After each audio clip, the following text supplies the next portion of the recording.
Hello everyone, welcome back to my mini blog. তো তোমরা সবাই কেমন আছো? আশা করি ভালো আছো। আমিও অনেক ভালো আছি। তো সেদিন হঠাৎ করে আমি আর আমার বর দুজন মিলে চলে গেলাম বাবু কালচারে। হ্যাঁ, ঠিকই দেখছো, নিয়ার বাই আমাদের যে বাবু কালচার ছিল সেখানে চলে গেছি বাঙালিয়ানার স্বাদ নিতে। বুঝতেই পারছো, বাঙালি বলে কথা। তো লাঞ্চে চলে গেলাম ঝটপট করে বাঙালি খাবার খেতে। তো দেখো, এখানে এসেই ওয়েলকাম ড্রিঙ্কস পেয়ে গিয়েছিলাম।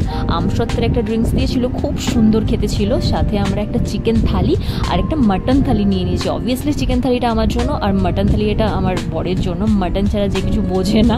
তো যাই হোক, দেখো এখানে আমাদের কি কি মেনু ছিল সেটা ফার্স্টে বলে দিই। আমাদের থালিতে ছিল সাদা ভাত, বেগুনি ভাজা, ভেটকি মাছের চপ, আলু ভাজা, পাঁপড় ভাজা, বরিশালের মুরগি বাটা, যেটা খেতে অসাধারণ। আমি তো ফার্স্ট টাইম ট্রাই করলাম, বাট সত্যি খেতে দারুণ লাগলো আমার। আর ছিল চাপ চাপ মুগ ডাল, সাথে ছিল শুক্তো, আর ছিল চিকেন কষা। আমি চিকেন ভালোবাসি বলে আমার থালিতে ছিল চিকেন কষা, আর আমার বর মাটন ভালোবাসে সেই জন্য ও নিয়েছিল মাটন থালি। তো যাই হোক, আরও সাথে ছিল যেগুলো, সেটা হচ্ছে লাস্ট পাতে মিষ্টি, আমের চাটনি, পাঁপড়, আর ছিল পান, যেটা বাঙালিদের কিন্তু আগেকার দিনে বলতে পারো বাঙালিরা খাবার লাস্ট পাতে পানটা অবশ্যই চাই। তবে হ্যাঁ, যখন খুব জোরদার খাওয়া হয়ে যায় না, তখন মনে হয় যে হ্যাঁ, খাবার শেষে একটা পান হলে পুরো জমে যায়। কি বলো তোমরা? আর আমার এতগুলো মেনুর মধ্যে সব থেকে যেটা একটু ইউনিক লেগেছে, মানে আমি ফার্স্ট টাইম যেহেতু খেয়েছি, তো সেই জন্য আমার এই ডিশটা সত্যি কথা বলতে খুব ভালো লেগেছে। এই যে দেখো, বরিশালে যে মুরগি বাটা যেটা ছিল সেটা, এটা দিয়ে প্রায় আমি হাফ ভাত শেষ করে দিয়েছি। আমার এই রেসিপিটা এত ভালো লেগেছে, ওখানে শেফকে আমি জিজ্ঞাসাও করে এসেছি যে কীভাবে এটাকে মানে রেসিপিটাকে বানানো হয়। তো আমি অবভিয়াসলি ঘরে একদিন ট্রাই করব।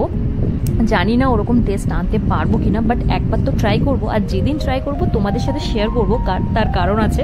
বিকজ তোমরা আমার রান্নার ভিডিওগুলো এত এত এত এত লাইক, কমেন্ট, শেয়ার, ইভেন এত ভালোবাসা দাও, তো আমার সত্যি খুব ভালো লাগে। তো সেই জন্য তোমাদের সাথে শেয়ার করতেই হবে। তো যাই হোক, তারপরে দেখো শুক্তো দিয়ে হাফ ভাত তো আমার একদম শেষ হয়ে গেল। তো যাই হোক, প্রত্যেকটা রেসিপি কিন্তু একদম দারুণ ছিল। সত্যি কথা বলতে আমার তো খেয়ে একদম মন প্রাণ ভরে গেছে, এরকম একটা ব্যাপার।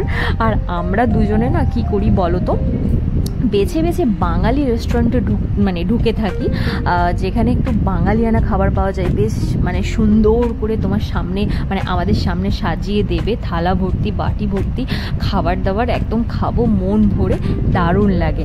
আর এইদিকে দেখো, আমি চিকেন খেতে স্টার্ট করে দিয়েছি, আর ইনি মাটন খেতে স্টার্ট করে দিয়েছে। এনার তো মাটন ছাড়া এনার চলেই না। মানে থালার মধ্যে দেখো বেশিরভাগ সবজি রয়ে গেছে, উনি আগে মাটনটা দিয়ে খাবে, এরকম একটা ব্যাপার ওনার।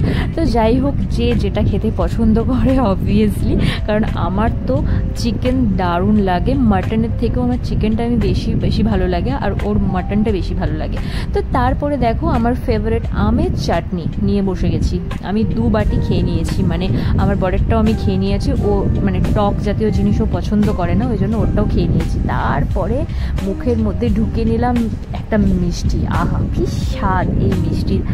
তো এরপর চলে এসেছে আসল জিনিসটা। দেখতেই পাচ্ছ, আগেকার দিনের এইরকম পান রাখার একটা জায়গা হতো, এটাকে কি বলে আমি জানি না, কমেন্ট করে জানিও তোমরা। আমাদের বাড়িতেও ছিল, আমার ঠাকুমা যখন পান খেত, ঠাকুমাকে পান আমি এবার সেজে দিতাম, মানে পান তৈরি করে দিতাম। তো যাই হোক, এই পানটা খেয়ে লাস্টে আমাদের খাবার দাবার কমপ্লিট করলাম। তো তোমাদের ব্লগটা কেমন লাগলো অবশ্যই কমেন্ট করে জানিও। দেখা হবে নেক্সট ব্লগে। টাটা।